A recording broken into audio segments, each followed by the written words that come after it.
제가 생각하는 땅 모양의 기준은 첫째, 건축을 했을 때 건물 모양이 잘 나올 수 있는 바탕이 있는 땅이 잘생긴 땅이라고 할 것입니다. 보통 일반인들이 땅을 살 때 반듯한 모양의 땅을 선호합니다. 모양이 네모 반듯해야 무조건 잘생긴 땅이라고 하지는 않습니다. 주변에 각종 호재가 넘쳐나고 수요가 풍부해서 개발행위 허가를 통해 건축을 했을 때 상가나 주택 임대에 공실이 없이 임대가 된다면 그 땅은 출구 전략상 잘생긴 땅이 되는 것입니다. 둘째, 원형지 땅을 사고 난 뒤 출구 전략이 되어 있는 땅이 잘생긴 땅이라고 해야 할 것 같습니다.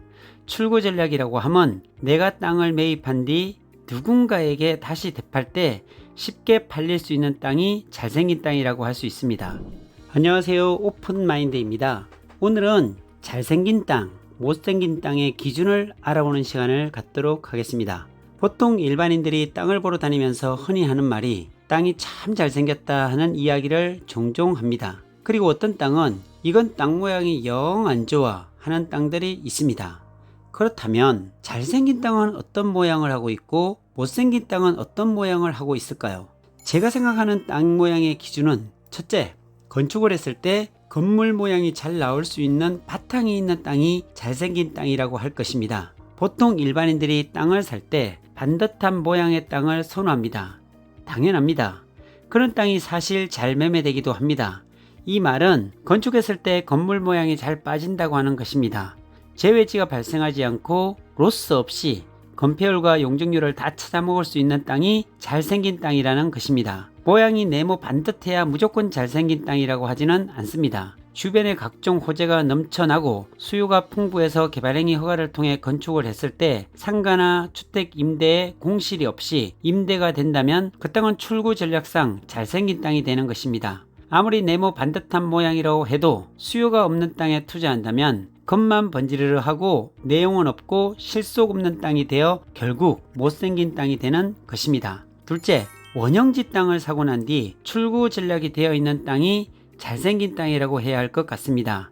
출구 전략이라고 하면 내가 땅을 매입한 뒤 누군가에게 다시 되팔 때 쉽게 팔릴 수 있는 땅이 잘생긴 땅이라고 할 수 있습니다. 보기 좋은 떡이 맛이 있듯이 내 눈에 보기 좋은 땅이 남의 눈에도 보기 좋은 땅입니다. 내가 보기에 땅을 아무리 잘 샀어도 남들이 봐주지 않는 땅이라면 출구 전략상 상당히 문제가 될 수 있습니다. 사정상 급하게 매물로 내놓아도 아무도 사지 않는 땅이라면 잘생긴 땅이라고 할 수가 없습니다. 잘생긴 땅의 모양을 보면서 설명을 드려보도록 하겠습니다. 그림에서 보시다시피 2차선이나 4차선 도로에 길쭉하게 붙어있는 A 땅의 5,000평은 아주 좋은 땅이라고 할 수 있습니다. A 땅의 특징은 5,000평의 넓은 땅입니다. 평수가 넓으니 전체 땅 가격이 무겁다는 부담감이 있습니다. 대신에 평수가 넓은 것을 사다 보니 평당가는 저렴할 수 있습니다. 도로에 200m나 길게 붙어 있어 출구 전략상 좋은 모양입니다. 보통 이런 도로에 딱 붙어 있는 땅을 사려면 호재가 있는 지역은 평당 300만원 이상 됩니다. 평수가 작은 땅은 더 비싸게도 책정이 됩니다.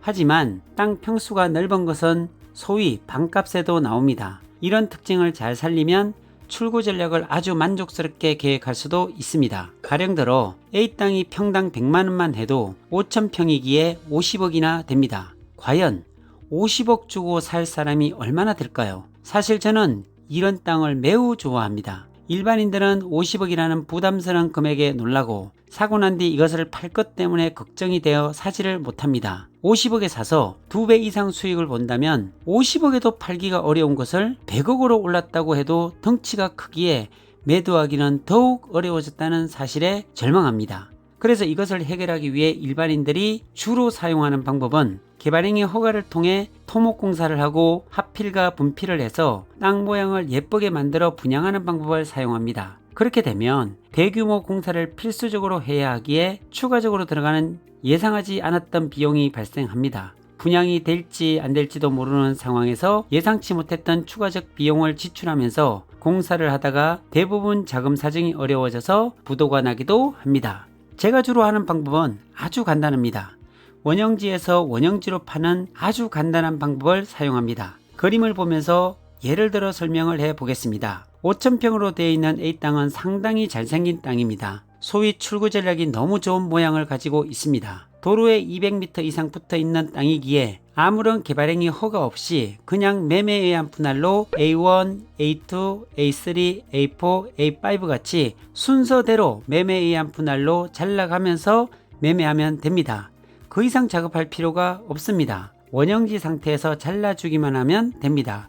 이러한 방법으로 저는 큰 금액의 땅들을 작업했습니다. 이 방법은 사실 사는 사람이나 파는 사람 모두에게 이득을 줍니다. 5,000평 전체 토지를 매입한 사람은 평당 300만원짜리 땅을 평당 100만원에 사서 좋고, 이 땅을 다시 잘라서 개별적으로 매매할 때 다시 사는 사람도 시세가 평당 300만원 한 땅을 평당 200만원에 살 수 있다면 시세보다 낮게 나온 호재가 있는 지역, 도로변에 반듯하게 붙어 있는 이런 땅을 서로 사려고 할 것입니다. 그래서 땅은 살 때부터 전략적으로 계획해서 사야 하고 미리 팔릴 것을 생각하고 모양이나 여러 출구 전략을 잘 세워야 합니다. 이제 못생긴 땅을 보며 설명을 드려보도록 하겠습니다. 그림에서 보시다시피 2차선이나 4차선에 붙어있는 땅이지만 붙어있는 땅의 형태는 필지마다 모두 제각각입니다. A 땅의 특징은 5,000평의 넓은 땅입니다. 평수가 넓으니 전체 토지 가격이 무겁다는 부담감이 있습니다. 대신에 평수가 넓은 것을 사다 보니 평당가는 저렴할 수 있습니다. 도로에 10m 밖에 붙어 있지 않아 출구 전략상 좋지 않은 모양입니다. 이렇게 모양이 좋지 않은 땅은 무조건 개발해서 모양을 만들어 분양해서 팔아야 하는 부담감이 있습니다. 아주 못생긴 A 땅을 비롯하여 주변에 붙어 있는 B 땅, C 땅, D 땅까지 설명이 필요로 합니다. A 땅은 땅의 면적이 크기 때문에 평당가를 낮출 수 있는 장점이 있지만 도로에 붙어 있는 길이가 10m 밖에 되지 않아 이런 땅은 무조건 개발해야 합니다. 일단 단지 내 도로를 타고 들어와서 모양을 만들어 팔아야 하는 부담감이 있습니다. 그래서 이런 땅을 살 때는 가격도 저렴하게 사야 하지만 토목공사비도 별도로 생각하고 있어야 합니다. 잘생긴 5,000평의 토지는 메인 도로에 모두 길게 붙어 있기에 도로에서 직접 들어올 수 있는 입지이기에 다양한 상가를 해도 되지만, 못생긴 5,000평 A 땅은 메인 도로에서 직접 붙어 있지 않기에 업종의 제한을 받을 수밖에 없습니다. 이 말은 땅값 상승에도 지대한 영향을 미친다는 말입니다. 잘생긴 토지의 메인 도로에 붙어있는 땅은 향후 평당 500만원 이상 갈 수도 있지만, 못생긴 토지의 메인 도로 뒤쪽으로 되어 있는 토지는 고작 200만원도 가기 어려운 땅이 될 가능성이 높습니다. 앞땅과 뒷땅의 차이는 하늘과 땅 차이라고 생각하셔야 합니다. 어느 누가 보더라도 뒷땅보다는 앞땅을 선호합니다. 가령 스타벅스가 골목 뒤쪽에 만들어지는 것을 보셨나요? 스타벅스나 맥도날드는 항상 메인 도로에서 직접 들어올 수 있는 입지를 가진 땅에 만들어집니다. 뒷땅은 도로가 접하지 않아서 냉지가 되어 사용하기 불가능합니다. 이런 땅은 도로에 접해 있지 않아 사용이 어렵기 때문에 A 땅이나 C 땅이 필요로 한 땅입니다. 사실상 C 땅이 더욱 필요한 땅입니다. C 땅은 도로에 당당하게 붙어 있기에 아주 잘생긴 땅이라고 봐야 합니다. C 땅은 향후 매매에 의한 분할로 그림처럼 C1, C2, C3처럼 분할해서 팔아도 됩니다. C 땅은 파는 사람이나 사는 사람 모두를 만족시킬 수 있는 모양을 가지고 있습니다. 그러기에 더욱 C 땅은 B 땅을 가져오는 전략을 계속 수립해야 합니다. B 땅의 맹지가 C 땅과 합쳐지면 B 땅은 C 땅 가격이 되는 것이기에 C 땅은 무조건 B 땅을 확보하기 위해 다양한 노력을 해야 합니다. D 땅은 사용이 어렵습니다. 소위 개발행위 허가가 나오지 않는 땅입니다. 도로에 길게 붙어 있기는 하지만 사용할 수 있는 폭이 너무 좁기 때문에 건축 허가를 받지는 못합니다. 뒷땅이 스스로 할 수 있는 것은 없지만 A 땅과 협상을 할 수는 있습니다. 사실상 뒷땅은 쓸모가 없는 토지이지만 A 땅 입장에서 보면 너무나 필요한 땅입니다. A 땅 입장에서는 뒷땅을 시세의 10배를 주고서라도 확보해야 하는 상황입니다. A 땅이 뒷땅을 살 수 있다면 A 땅은 잘생긴 토지로 상승할 수가 있습니다. 도로에 붙어있는 10m 땅이 소위 100m 이상 확보가 될 수 있기에 출구 전략상 값있는 토지로 만들어가는데 꼭 필요하기 때문입니다. 뒷땅 입장에서 보면 A 땅과 잘 협상해서 두 가지의 협상안을 제시할 수가 있습니다. D 땅은 사용이 어려운 땅이지만 A 땅에게는 너무나 필요한 땅이기에 A 땅에게 아주 값비싸게 팔든지 아니면 D 땅의 50%를 주고 나머지 50%의 땅과 A 땅이 가지고 있는 땅의 일부를 교환하는 식으로 가져가면 반듯한 모양의 땅을 확보할 수도 있습니다.